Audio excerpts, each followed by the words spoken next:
Hi friends, welcome to Soumya food house YouTube ಚಾನಲ್ಗೆ ಎಲ್ಲರಿಗೂ ಸ್ವಾಗತ. ಫ್ರೆಂಡ್ಸ್, ಇವತ್ತು ನಾವು ಹಲಸಿನ ಹಣ್ಣಿನ ದೋಸೆನ ಯಾವ ರೀತಿ ಮಾಡ್ಬೋದು ಸಿಂಪಲ್ ಆಗಿ, ಆಮೇಲೆ ಇನ್ಸ್ಟೆಂಟ್ ಆಗಿ ಅಂತ ನೋಡೋಣ. ಅದಕ್ಕಿಂತ ಮುಂಚೆ ಯಾರೆಲ್ಲ ನಮ್ಮ ಚಾನಲ್ನ ಸಬ್ಸ್ಕ್ರೈಬ್ ಆಗಿಲ್ಲೋ ಕೆಳಗಡೆ ಕಾಣ್ತಿರ್ತಕ್ಕಂಥ ಸಬ್ಸ್ಕ್ರೈಬ್ ಬಟನ್ ಮೇಲೆ ಒತ್ತಿ ಮತ್ತು ಬೆಲ್ ಐಕಾನ್ ಮೇಲೆ ಕ್ಲಿಕ್ ಮಾಡಿ. ಸೊ ನೋಡಿ, ಇಲ್ಲಿ 1 ಬೌಲಷ್ಟು ಅಕ್ಕಿನ 4 ರಿಂದ 5 ಅವರು ಈ ಥರ ನೆನೆಸ್ಬೇಕು. ಅಕ್ಕಿ ನೆನೆದಷ್ಟು ಚೆನ್ನಾಗೆ ಅದು ಹಿಟ್ಟಾಗುತ್ತೆ. ಸೊ ಅದಕ್ಕೆ ನೋಡಿ, ಈ ಥರ ರುಬ್ಬಕ್ಕೆ ಒಂದು ಮಿಕ್ಸಿ ಜಾರನ್ನು ತೊಗೊಂಡ್ಬಿಟ್ಟು ಅದಕ್ಕೆ ನೆನೆಸಿರ್ತಕ್ಕಂಥ ಅಕ್ಕಿನ ಹಾಕ್ಕೋಬೇಕು. ನೀರನ್ನು ಸಪ್ರೇಟ್ ಮಾಡಿ ಬರೀ ಅಕ್ಕಿನ ಹಾಕ್ಕೋಬೇಕು. ಅದಕ್ಕೆ ಸ್ವಲ್ಪ ನೀರನ್ನು ಹಾಕ್ಕೋಬೇಕು, ಜಾಸ್ತಿ ನೀರು ಹಾಕ್ಕೋಬಾರ್ದು. ಸ್ವಲ್ಪ ನೀರನ್ನು ಹಾಕಿ ಅದನ್ನು ದೋಸೆ ಹಿಟ್ಟಿನ ಅದಕ್ಕೆ ನುಣ್ಣಗೆ ನಾವು ರುಬ್ಕೋಬೇಕು. ನೋಡಿ, ಈ ಥರ ನೈಸಾಗೆ ರುಬ್ಕೋಬೇಕು. ಅದನ್ನು ರುಬ್ಕೊಂಡ್ಮೇಲೆ ನೆಕ್ಸ್ಟ್ ಅದನ್ನು ಒಂದು ಬೌಲ್ಗೆ ಹಾಕ್ಕೋಬೇಕು. ಅದಾದಮೇಲೆ ನಾವು ಅದೇ ಮಿಕ್ಸಿ ಜಾರಿಗೆನೆ ತೊಳಿಬಾರ್ದು, ಅದೇ ಮಿಕ್ಸಿ ಜಾರಿಗೆನೆ 1 ಬೌಲಷ್ಟು ಕೊಬ್ಬರಿನ ಹಾಕ್ಕೋಬೇಕು. ಒಂದು 100 ಗ್ರಾಮಷ್ಟು ಕೊಬ್ಬರಿ ಮತ್ತು ಅದೇ ಪ್ರಮಾಣದಷ್ಟು ಬೆಲ್ಲನೂ ಕೂಡ ಹಾಕ್ಕೋಬೇಕು. ಹಾಕ್ಕೊಂಡು ಮತ್ತೆ ಸ್ವಲ್ಪ ನೀರನ್ನು ಹಾಕ್ಕೋಬೇಕು. ಆ ಬೆಲ್ಲದಲ್ಲಿ ನೀರಿನ ಅಂಶ ಜಾಸ್ತಿ ಇರೋದ್ರಿಂದ ಸ್ವಲ್ಪ ಹಾಕ್ಕೋಬೇಕು. ಹಾಕ್ಕೊಂಡ್ಬಿಟ್ಟು ಅದನ್ನು ಕೂಡ ನಾವು ನೈಸಾಗೆ ಪೇಸ್ಟ್ ಮಾಡಿಕೊಂಡು ರುಬ್ಬಿರ್ತಕ್ಕಂಥ ಅಕ್ಕಿ ಮಿಶ್ರಣಕ್ಕೆ ಹಾಕ್ಕೋಬೇಕು. ಅದಾದಮೇಲೆ ನೆಕ್ಸ್ಟ್ ನಾವಿಲ್ಲಿ ಹಲಸಿನ ಹಣ್ಣನ್ನು ತಗೋಬೇಕು. ಹಲಸಿನ ಹಣ್ಣನ್ನು ನೀಟಾಗಿ ಅದನ್ನು ಎಲ್ಲ ಇದನ್ನು ತೆಗಿಬೇಕು. ಅದರೊಳಗೆ ಬೀಜ ತೆಗೆದು ಅದನ್ನು ಚಿಕ್ಕ ಚಿಕ್ಕ ಪೀಸ್ಗಳನ್ನಾಗಿ ಈ ಥರ ನಾವು ಬಿಡಿಸ್ಕೋಬೇಕು. ನೋಡಿ, ಈ ಥರ ನಾವು ಚಿಕ್ಕ ಚಿಕ್ಕ ಪೀಸ್ಗಳಾಗಿ ಹಲಸಿನ ಹಣ್ಣನ್ನು ಬಿಡಿಸ್ಬೇಕು. ಈ ಬೀಜನೆಲ್ಲ ನೀಟಾಗಿ ಕ್ಲೀನ್ ಮಾಡಿಕೊಂಡು ನಾವು ಅದರಿಂದ ಪಲ್ಯ ಕೂಡ ಮಾಡ್ಬೋದು, ಸಾಂಬಾರಿಗೂ ಹಾಕ್ಬೋದು. ಆ ಬೀಜನೂ ಕೂಡ ತುಂಬ ಆರೋಗ್ಯಕ್ಕೆ ಒಳ್ಳೆಯದು. ಆ ಬೀಜದಿಂದನೂ ಕೂಡ ನಾವು ಹಲಸಿನ ಬೀಜದಿಂದನೂ ಕೂಡ ನಾವು ಏನು ಮಾಡ್ಬೋದು, ಪಲ್ಯ ಮಾಡ್ಬೋದು. ಅಥವಾ ಅದನ್ನು ನಾವು ಚೆನ್ನಾಗಿ ಬಿಸಿಲಲ್ಲಿ ಒಣಗಿಸಿ ಅದನ್ನು ಚೆನ್ನಾಗಿ ನೀಟಾಗಿ ಫ್ರೈ ಮಾಡಿಕೊಂಡು ಉಪ್ಪು ಖಾರ ಹಾಕ್ಕೊಂಡು ತಿಂದ್ರೂ ಚೆನ್ನಾಗಿರುತ್ತೆ.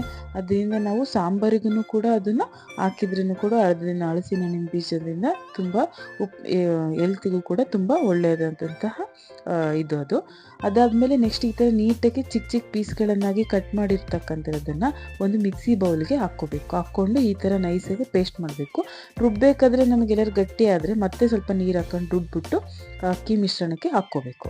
ಅದೆಲ್ಲ ಹಾಕ್ಕೊಂಡ್ಮೇಲೆ ರುಚಿಗೆ ತಕ್ಕಷ್ಟು ಒಂದು ಅರ್ಧ ಟೇಬಲ್ ಸ್ಪೂನಷ್ಟು ಉಪ್ಪು ಹಾಕ್ಕೋಬೇಕು. ಅದೆಲ್ಲ ಹಾಕ್ಕೊಂಡು ನೀಟಾಗಿ ನಾವು ಮಿಕ್ಸ್ ಮಾಡ್ಕೋಬೇಕು. ನೋಡಿ, ಈ ಥರ ನೀಟಾಗಿ ಎಲ್ಲನೂ ಮಿಕ್ಸ್ ಮಾಡಬೇಕು.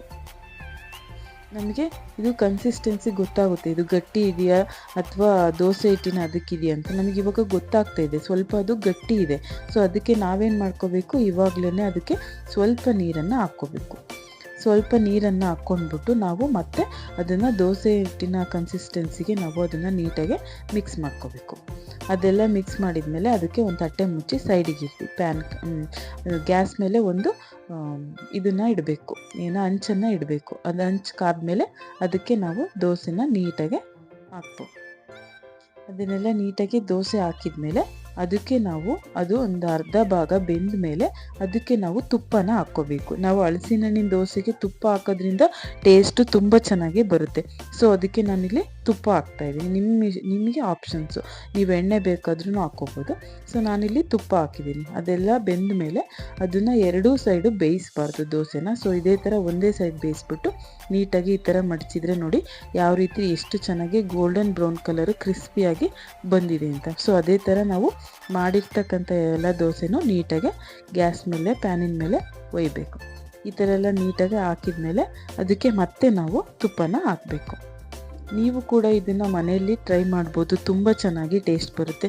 ಆದಷ್ಟು ಬೇಗನೆ ಇದನ್ನು ಒಂದು 10 ನಿಮಿಷದಲ್ಲಿ ಇದನ್ನು ಮಾಡ್ಬೋದು, ಹಣ್ಣನ್ನು ಹೆಚ್ಚಿಟ್ಟಿದ್ರೆ. ಸೊ ನೋಡಿ, ಈ ಥರ ತುಪ್ಪ ಹಾಕ್ಬಿಟ್ಟು ಅದನ್ನು ಎರಡೂ ಸೈಡನ್ನು ಬೇಯಿಸ್ದೇನೆ ಒಂದೇ ಸೈಡ್ ಈ ಥರ ಬೇಯಿಸ್ಬಿಟ್ಟು ಅದನ್ನು ನಾವು ಸರ್ವ್ ಮಾಡಿದರೆ ಬಿಸಿಯಾದಂತಹ ಹಲಸಿನ ಹಣ್ಣಿನ ದೋಸೆ ರೆಡಿ ಆಯ್ತು. ಅದನ್ನು ನಾವು ಚಟ್ನಿ ಜೊತೆನೂ ತಿನ್ಬೋದು, ಹಾಗೆ ತಿಂದ್ರೂ ಇನ್ನೂ ಚೆನ್ನಾಗಿರುತ್ತೆ. ಸೊ ಚಟ್ನಿ ಜೊತೆನೂ ತಿನ್ಬೋದು. ನೋಡಿ, ನೀವು ಈ ರೆಸಿಪಿನ ನಿಮ್ಮ ಮನೇಲಿ ಟ್ರೈ ಮಾಡಿ, ತುಂಬ ಚೆನ್ನಾಗಿ ಇರುತ್ತೆ. ಸೊ ಯಾರೆಲ್ಲ ಈ ರೆಸಿಪಿನ ಇಷ್ಟಪಟ್ಟಿದ್ದೀರೋ ಸೊ ಈ ಕೂಡಲೇ ಸಬ್ಸ್ಕ್ರೈಬ್ ಆಗೋದನ್ನು ಮರಿಬೇಡಿ ಮತ್ತು ಬೆಲ್ ಐಕಾನ್ ಮೇಲೆ ಒತ್ತಿ. ನೋಡಿ ಎಷ್ಟು ಸ್ಮೂತಾಗಿ, ಎಷ್ಟು ಚೆನ್ನಾಗಿ ಗೋಲ್ಡನ್ ಬ್ರೌನ್ ಕಲರ್ ರೀತಿ ಆ ದೋಸೆ ಬೆಂದಿದ್ದಾವೆ ಅಂತ. So thank you for watching.